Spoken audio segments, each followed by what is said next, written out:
Good morning, good afternoon, good evening, wherever you may be. It's great to have you all here, and we look forward to our special guest today. He's one very, very busy man at the moment, and we'll explain how fortunate we are to have a bit of his time. And just as a way of an introduction, Tom's going to be our guest. I will get him to tell us his last name so I don't murder his pronunciation. Now, Tom has, in his past life, been a JW, like many in our group, and he did that for a long time. He was in the JWs for most of his early 20s, I should say, and over the next bit of time, when he realized what it was, he got rid of the entanglements that bugged his life to where he is now. So we're going to talk to Tom very shortly because he's the chairman of something very important, and I'm not really going to explain just right now what it is, but it's a WSN, and we'll let Tom explain what that is, what we can learn, and how we can put some of these things in practice that will help us move on. So today's sort of a combination of moving on and also what we can learn to help us to do that. Interesting. So let's invite our guest on, and hopefully all going well. And there is Tom. Good morning. Good evening to you. Oh, good evening. Oh, that's good. What's the time where you are? 8 a.m. 8 a.m. Now, I know that you haven't just got up. Correct. You have been very busy, and if I can get this to work, we will.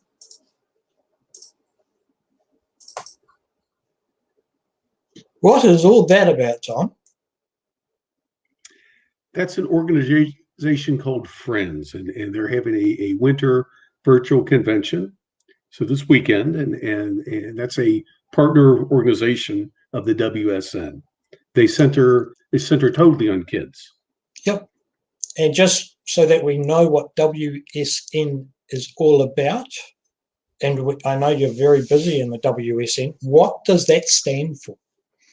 It stands for the World Stuttering Network, and the entire mission is to bring together all the stuttering support group leaders in the world into an ongoing conversation to share information and to learn ways that we can help people who stutter around the world. How many people are there that do stutter that you sort of guess, I guess would be the right word? We have 400. Oh, how many people are there that stutter in the world? Yeah. 1% of the population. 1%. So we've nearly got 8 billion people. So we're talking about 8 million? 80 million people. 80 million. Wow. World stutter, yeah. And how many in your network? We have 4. So we just started August 4th, 2020, and we've got just over 400 support group leaders in our network. Wow. So you've been busy in Australia as well earlier this morning.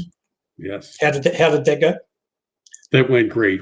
We have a youth group where we're inviting kids and parents, and they have embarked on a world tour. So they're virtually traveling to a bunch of different countries over the next year or two, and they traveled to Australia this morning. That went really well. So we learned some new Australian terms, and we had quite the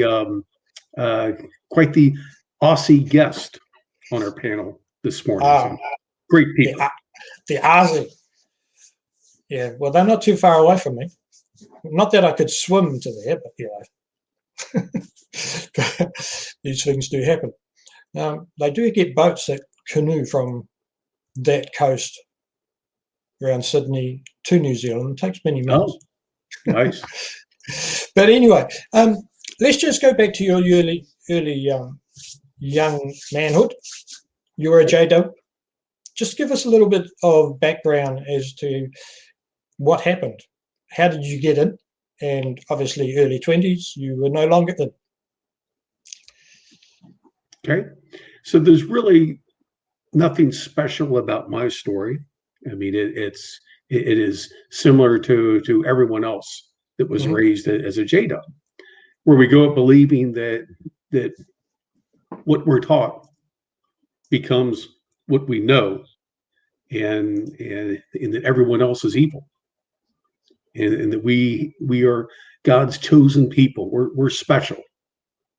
And so I grew up with that mentality, that all the things I enjoy now, like Christmas and all the holidays and everything that was worldly, there's really nothing wrong with those, and so many other of life's options and things that make life exciting and fun. It's just it was that whole mentality of trying to keep you in, and keep you isolated. Yeah. Yeah. So and then compounded with that is I stutter, and my stutter as I was growing up, the lack of self-confidence really exacerbated my stuttering, made it severe, and and that is directly related to being raised in the JWs. I mean, after being told that if your faith was stronger, you wouldn't stutter. Well, at a certain point, I mean, you believe it. Yeah. And no amount of prayer and all this other stuff, would eliminate my stuttering. It actually made it worse because my self-esteem was so low. They'd say, pray before you go up to that door, and you'll, and Jehovah will magically make you speak. The Holy Spirit will come upon you. Well, after going up to the door, and the knocking on it, the person comes out, and you're just standing there with your eyes closed. You can't say anything, and that's defeating. And that was every Saturday that I would do that. It was just, I mean, I was broken. Terrible. And then in my early 20s, I began to do something that was that actually scares them. And it's something that's not allowed, because I begin to question, well, why? Yeah. And they certainly don't like that. They don't like the people that question, because I finally realized that my stuttering was something I did along with 1% of the population. It wasn't because of a lack of faith. If they're wrong about that, then what about all this other crap that they've been teaching me? Why? Yeah. I want to know why. Tell me why. Explain why. Don't show me a scripture that could have, I don't know, 20 different explanations. Yeah. Okay. I want to know why. And they couldn't produce that. I mean, I was like, they call me the black sheep, because I'm asking why all the time. I know that I was a thorn in their side, but I couldn't deal with that crap anymore. Did you ever get up on the stage in the Kingdom Hall? Oh yeah. So, okay, so everybody is becoming a ministerial servant, right? Yep. Yeah. All my buddies, and I'm like, well, that's my next level. I've got to keep up. I've got a competitive side to me. I've got to win.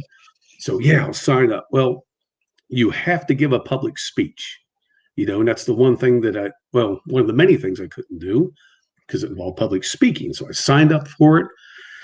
And, I did it perfectly in my room, and I prayed about it all week. And I got up on stage on Thursday, and nothing. Closed my eyes, nothing. Hold my breath, nothing. Try to breathe heavier, nothing. Nothing came out. So they actually came up, and a brother, just kind of gently grabbed me by the arm and kind of nudged me off stage to help me, because it was horrible. It was a horrible experience. So yes, and that was the end of my short-lived rise to ministerial servant. I Right. crashed and burned. Well, it's great to see you didn't let that hold you back.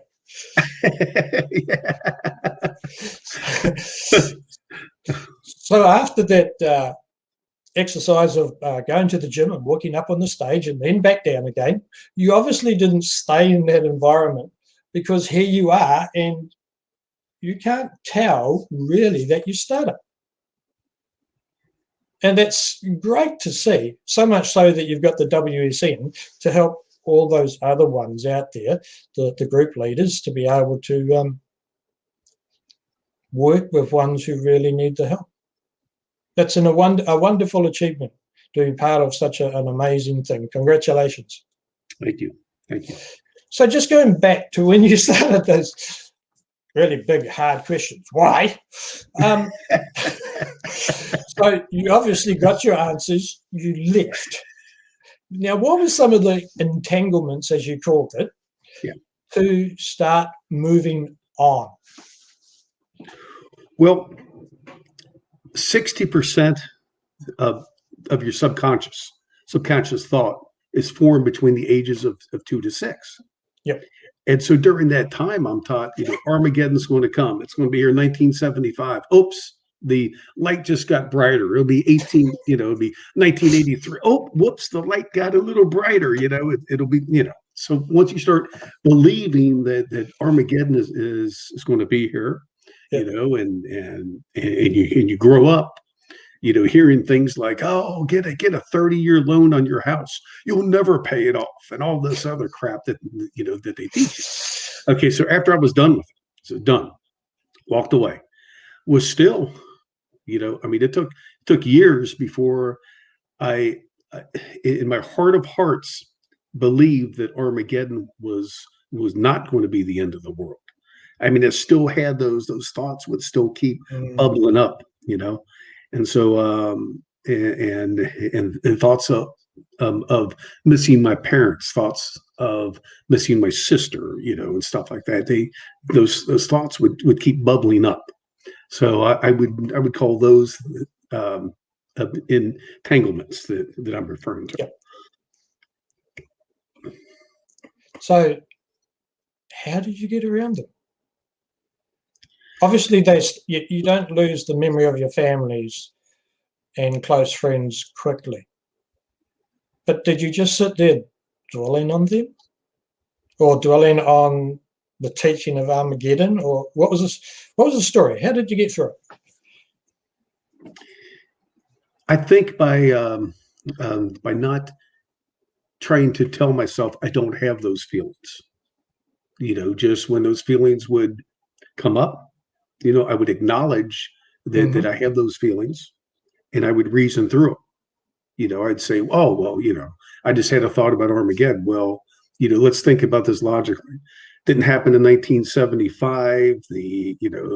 All the last generation people, that would see the end. Well, they're pretty much all gone, and so I would reason through it, and also what helped is I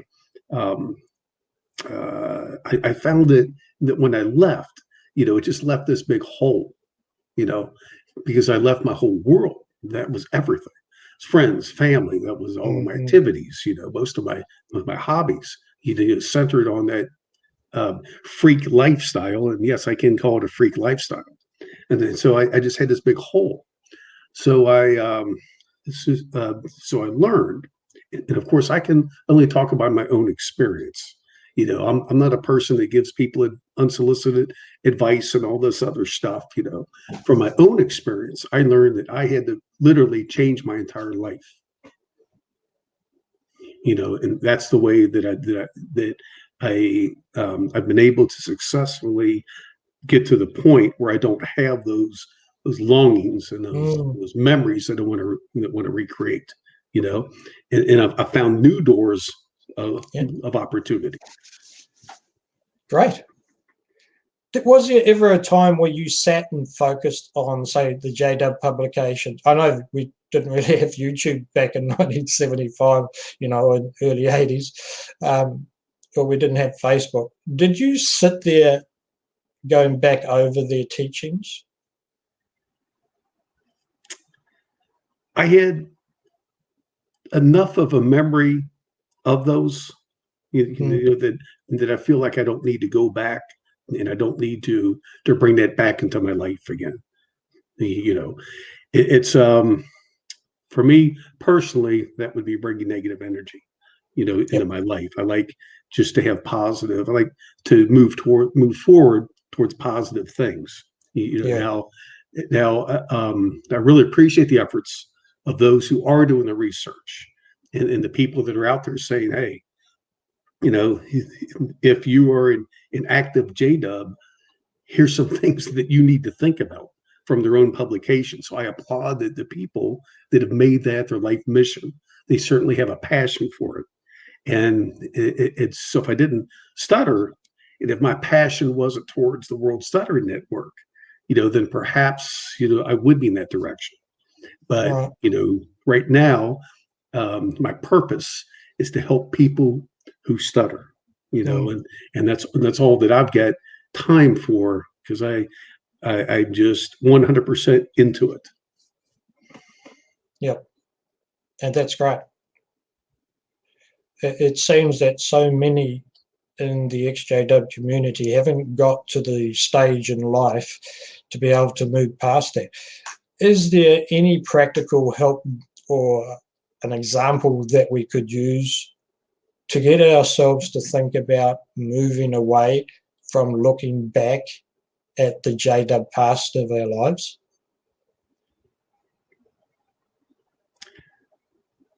From my experience, as best I could, I had to just quit thinking about it, and I mean, every time I would talk about it, and every time I would get into a circle, and we would talk about our past experiences. Yeah, it was healing, but at that same time, it was bringing it up again. And so for me, it was important that I moved past it, for me personally. Yet there are a ton of people that need help, that need support and need listening ear. So I think it's awesome the work that you and Sharon are doing to provide that for them. And certainly if anyone wants to talk about it, I'm always available, Right. for that too. But for me personally, I think it was that changing my life, so that I don't, I basically don't do anything that I used to do when I was a JW. Right. I'm having fun now. I do all the fun things. What's one of the best things you've done in recent times? Obviously, COVID sort of mucked things around, doing it lots. I'm not sure what it's like in your neck of the woods, but a lot of the states are sort of, well, a lot of the world is stuck in COVID lockdown of a nature. So Lisa doesn't want me to talk about this, but just before we move on, who's Lisa? Lisa's my fiance. Oh, very nice. Okay, so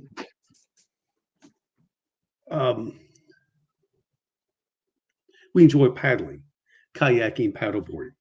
Yep. Okay, so I found this website. It's called the Great Florida Birding Trail, and it's for bird watchers. But it maps out like all the natural areas. It tells you where to kayak and all this stuff throughout Florida. Okay, so we're following the Great Florida Birding Trail. Lisa says, no, don't tell anybody we're doing it. It sounds like we're old people. You've got to call it like eco touring. So what Lisa and I are doing is we're eco touring, not bird watching. However, that being said, we do have binoculars, and like, look, there's a.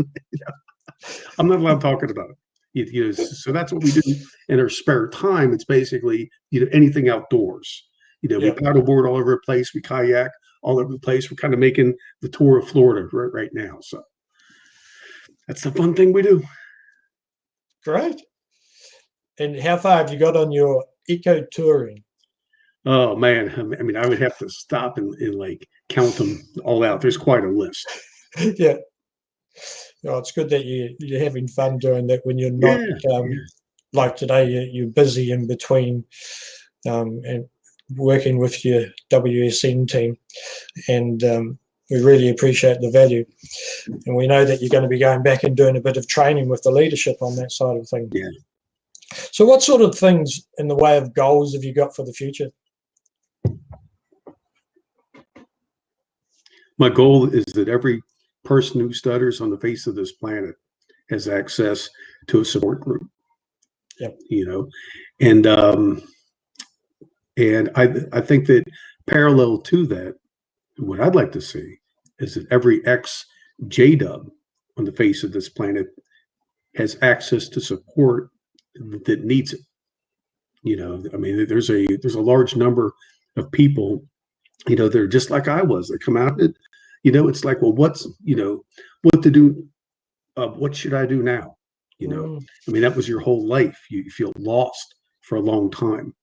And so I would love for just the people, every single person that comes out of that freak organization has access to support, and it has his guidance and his direction. And also, more importantly, have living examples of successful people, because we were taught our whole lives that, the dog returns to his vomit, That's so right. when you go out and so the funny thing is that when they would talk about it, they would always talk about the examples of people that left, they were on drugs and they were in jail and all this other stuff. Okay, so the probably 0.001%, of ex-J, J-dubs, that didn't make it, those are the ones that they talk about. And they make those people as like that's the typical example of someone that leaves. Mm-hmm. Well, what the deal is that by far the vast majority of the people that I personally know that have left, everybody's got like this incredible life. Yeah. And everybody's successful in business. They're doing this, they're doing all kinds of stuff, That's right. So but it's important that the people that leave and that are feeling lost and hopeless, and they feel guilt and the shame because, they're no longer God's special people. Mm. It's just important that they get the message that they were wrong. They were wrong. You have value. There's nothing wrong with you. That's what we do for people who stutter, is we take them and we tell them, you're okay. So you have this thing called stuttering. Well, so does the new president of the United States.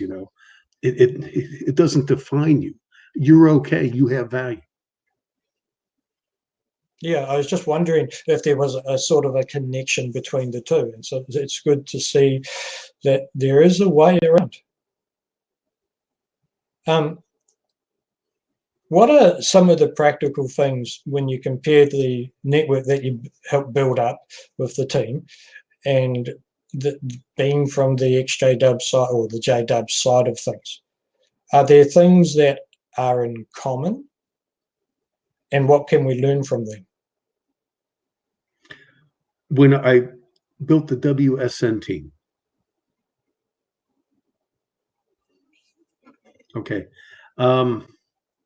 very good question, Shane, and I'd have to say that I think the most important thing to me was to establish a solid base. Okay, to establish a solid leadership team, and in a volunteer organization, what doesn't work, because I've seen this happen over and over again. Okay, someone says, I'm going to make an organizational chart. And here's all the different levels. These are all the duties.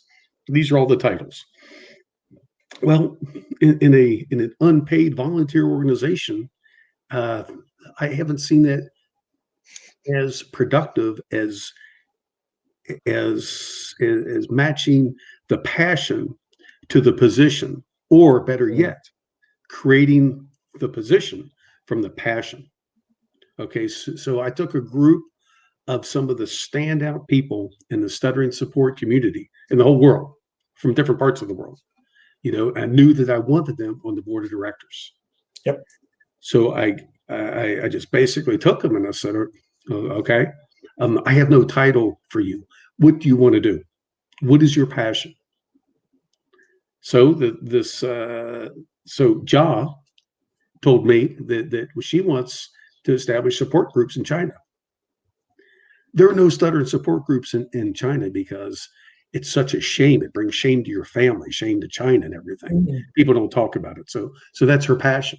So she is now the Far East chair of the World Stuttering Network because that's her passion, And I also told the board of directors, if it's no longer fun, that means you're doing too much. It means you need to throttle back. The basis of everything on a volunteer organization, you got to have fun doing it. It can't be like a job, or it can't be like a list of duties that someone gives you and you've got a deadline. No, it's got to be, you're going to do it. You're going to make it a priority because it's your passion. You have fun doing it, and it's positive energy only. Our board of directors meetings, we laugh, we have fun. We have a set of bylaws that we've never referenced to because we don't have to. We work so well together. We all have the same vision, the same mission. And so that's what I would encourage anyone that's building an organization. Yep. Let the passion create the position. So am I correct in what I'm hearing then? If we're not in a position to build a organization of volunteers or anything like that, but we're just concentrating on our lives, we might have a little bit to watch on the XJW, and then it might become a bigger thing. Should we possibly look at other ways to give us happiness? Focus on something that will give us a passion in our life? Absolutely. Finding a life purpose, Right. And I'm very lucky because I know that my purpose is to help people who stutter, and in your purpose, from my perspective, is to help ex-JWs. And I think that's awesome. I think that when people find their purpose, it gives life meaning. It makes you jump out of bed every single morning. Find a purpose. Find something that really just ignites you. Something you want to change, something you want to be part of. Yeah, it was interesting. We put up a post. How long ago? Oh, 29th, not that long ago. And I mentioned we're nearly at the end of January 2021. What has been the best fun event that has happened so far this year? And some of the things that people have put there are really neat. They may not be big, but they brought joy. Like Irene said, cricket game and barbecue with a few of the neighbours. Now, Australia just had Australia Day. That's wonderful. Something very simple, but can bring lots of fun and joy. Somebody said my book club. Oh, sorry, Rachel. I didn't mean to forget your name. My book club did Zoom. Brought happiness and joy. Obviously, that's a real passion for Rachel. Further down, we've got Peter from Australia. Hopefully, you might see this later, Peter. Just living free and enjoying the holidays. Nice, simple things. All things to help us move away from the JWs. If we focused on the JW side of things, or say if somebody focused on how bad they're feeling because they stutter, what can happen in their life? That's a great question, Shane, and I am so glad that you asked me that, because what is sweeping the stuttering support community right now, and it has a lot of spillover into the XJWs, is mindfulness. It's focusing on the now. So when those feelings creep in, there's a tremendous amount of resources out there for mindfulness, and I certainly don't um, need to lay them out, but it's just focusing on the now. Whether it's just breathing exercises, whether it's just being aware of your surroundings, but it's just having appreciation for where you are now. Seeing the beauty of the moment. And because I really think that based on my experience, I would only when those feelings would creep up, it was only the positive experiences. It was only the good experiences. That day in field service where it was a bunch of my friends, and we basically skipped field service, but still put it on our time card, and we went like to the amusement park, or well, that's a great place to do field service. And so I was thinking, I tend to think of those positive things. It's like a bad relationship. Yeah. You have a bad relationship, and then a few years later you start thinking back, well, she was this and that and all this stuff, and but you're thinking of the positive things. What about all the horrible things that made you get out of that relationship? What about the horrible things that made you get out of the board? What about all that stuff? So just making sure that the things I'm focusing on, the things that are bubbling up, that I'm recalling, are not just the positive things. I used to have an exercise that when one of those feelings would bubble up, well, I'd have like 5 horrible experiences that I would remember right then. I'd say, well, remember that time up on stage, remember this, remember that, remember that, remember that. And then in time, I stopped, those positive memories stopped bubbling up. So that would be a practical thing that I used. It might not work for anyone else on this planet, but it worked for me. Is it worth it?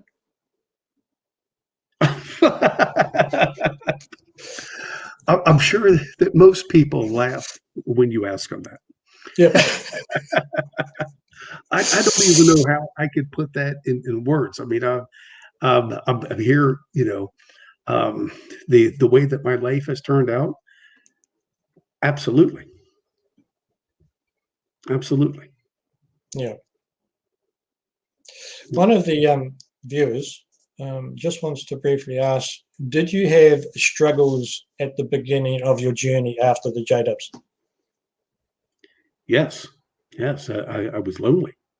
I didn't have any non-JW friends. I had people that I knew at work, but they were kind of work friends. And I didn't associate with them. Bad association. So I had trouble for sure. I mean, all of a sudden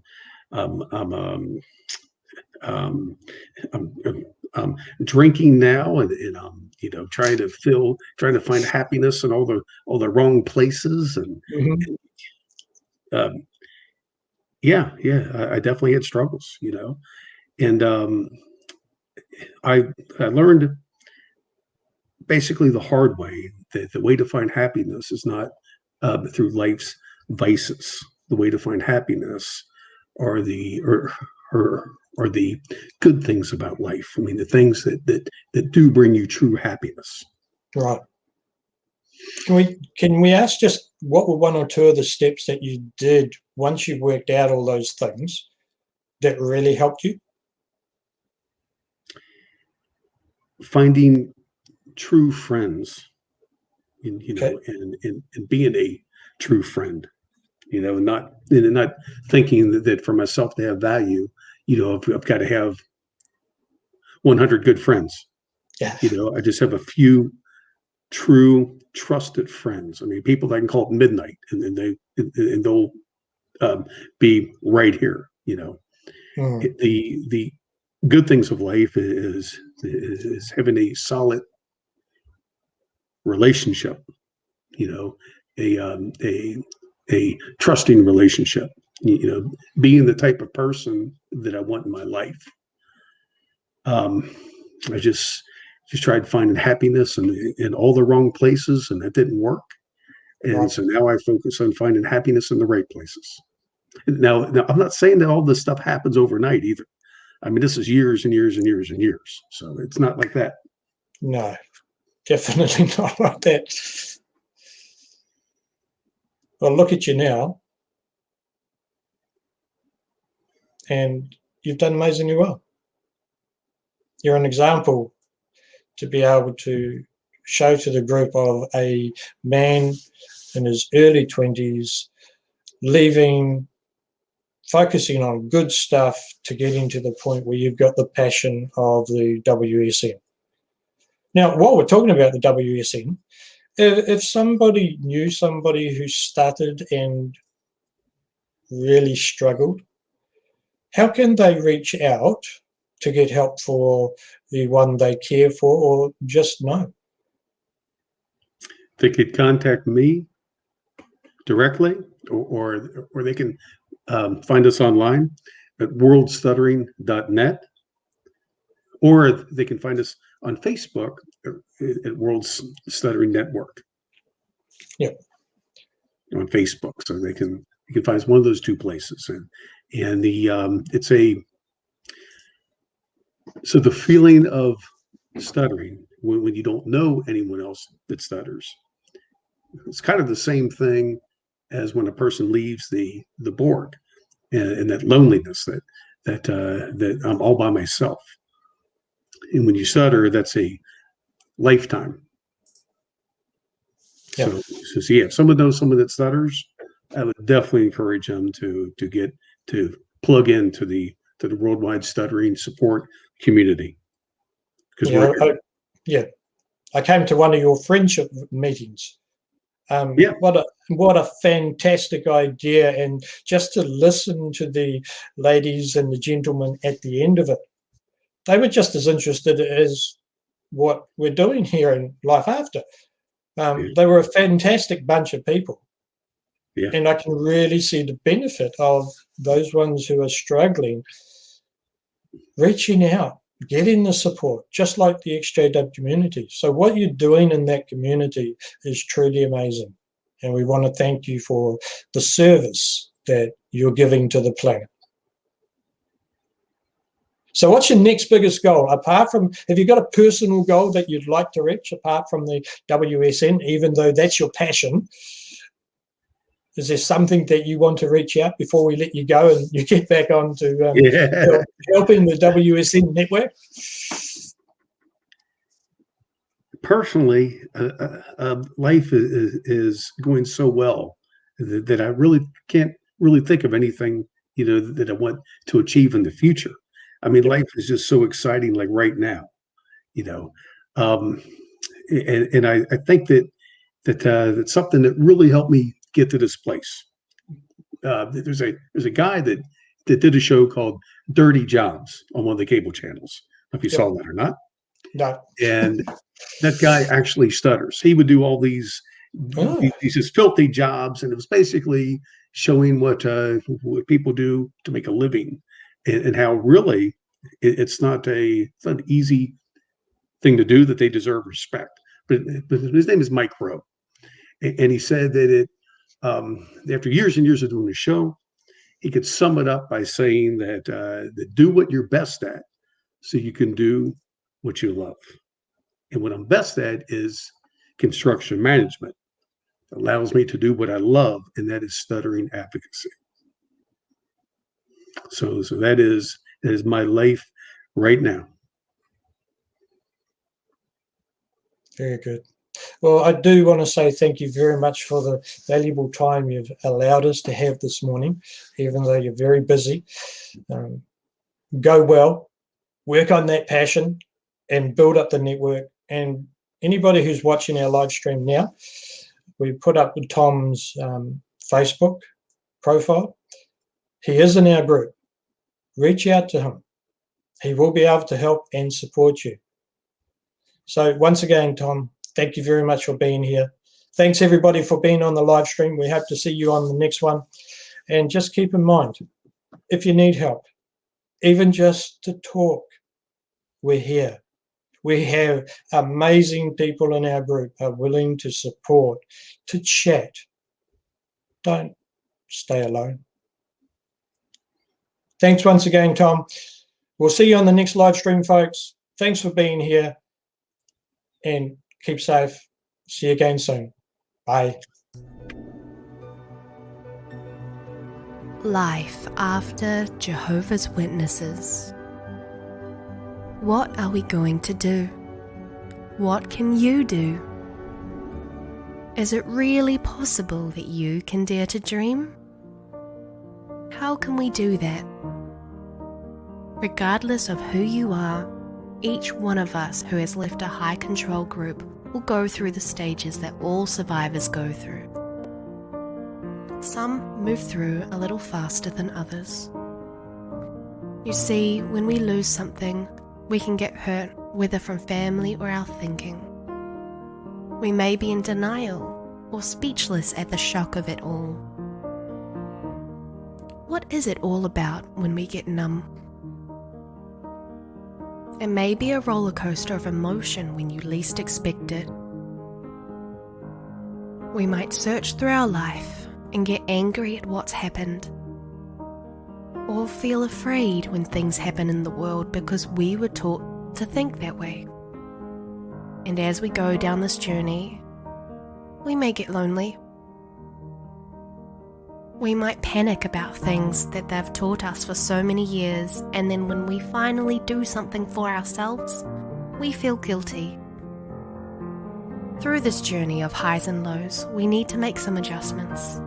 Yes, we might get depressed, we might get upset, we might feel that we don't fit in anywhere.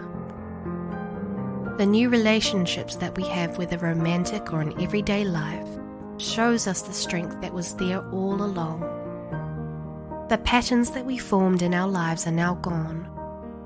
We have the power within. We are free to create new patterns that give us hope, gives us a chance to finally help ourselves, to move on, to enjoy the freedom we now have and live the life we deserve. Will you dare to dream? But the question remains, how? You have the freedom. You can have a guilt-free life. It's all there for you to have.